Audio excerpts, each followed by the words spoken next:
आहे की राज ठाकरेंनी विधानसभा निकालांवर संशय व्यक्त केल्यानंतर आज संपादकीय सामना मध्ये भूमिका मांडली गेली आहे.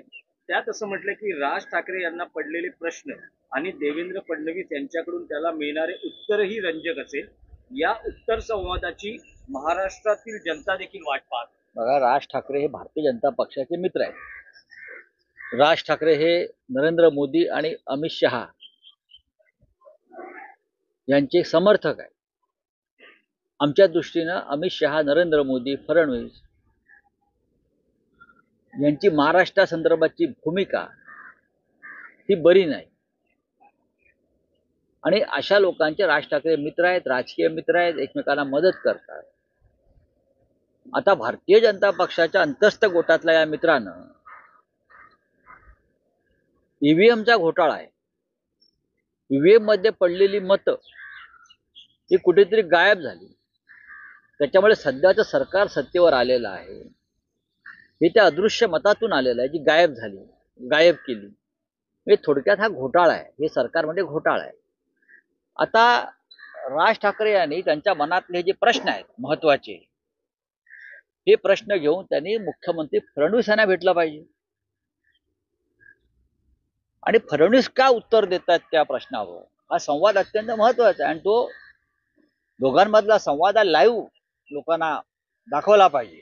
राज ठाकरे त्यांना ईव्हीएमवर प्रश्न विचारतायत, घोटाळ्यावर प्रश्न विचारतायत, तुम्ही कसे मुख्यमंत्री झालात हे विचारतायत.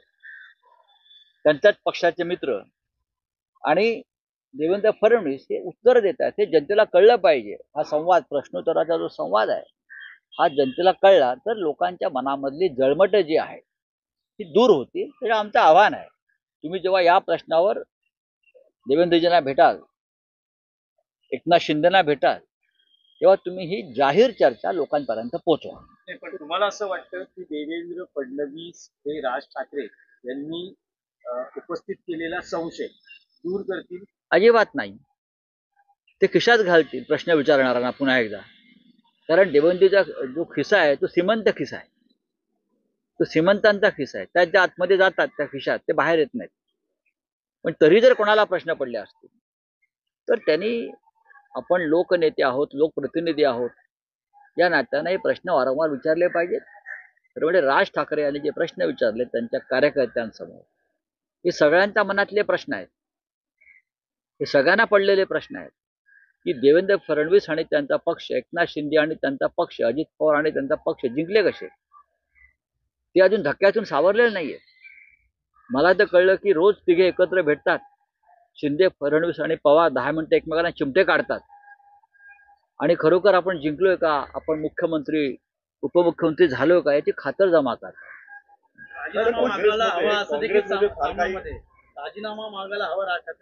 जर घोटाळ्यातून मुख्यमंत्रीपद मिळालेलं आहे, ईव्हीएम घोटाळ्यातून फडणवीसांना, असं राज ठाकरे म्हणतात, तर त्यांनी राजीनामा मागायला पाहिजे. त्यांनी राजीनामा मागायला पाहिजे. त्यांच्यावर चहा कसला पित आहे. तर आज उद्धव ठाकरे आणि एकनाथ शिंदे एकत्र आलं पाहिजे असं एकनाथ शिंदेच्या मंत्र्यांना का वाटतं? ते तुम्हाला उद्याचा सामना वाचा, मग कळेल. काँग्रेसमध्ये फार काय हालचाल चाललेलं वाटत नाहीये. नाना पटोले केलेल्या नियुक्त्या एआयसीसीने रद्द केलेल्या आहेत. नाही, मला बघा, हा काँग्रेस पक्षाचा अंतर्गत विषय. नाना पटोले हे राज्याचे काँग्रेसचे अध्यक्ष आहेत आणि त्यांच्या कामाची जी एक सिस्टीम आहे ती दिल्लीपर्यंत जाते. वर्किंग कमिटी, महाराष्ट्राचे प्रभारी वगैरे, ते त्यांच्या सिस्टीमने काम करतील. बोलिए.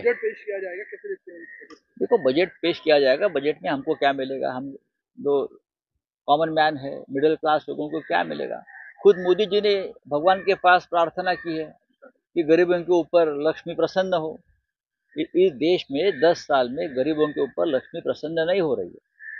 लक्ष्मी जो प्रसन्न हो रही है और बीजेपी के जो गिने चुने धनवान लोग है, धनवान शेठ है, गौतम भाई अडानी है या और कोई है, उनके ऊपर लक्ष्मी प्रसन्न हो रही है. ये मोदी जी की कृपा है, लक्ष्मी जी की कृपा नहीं है.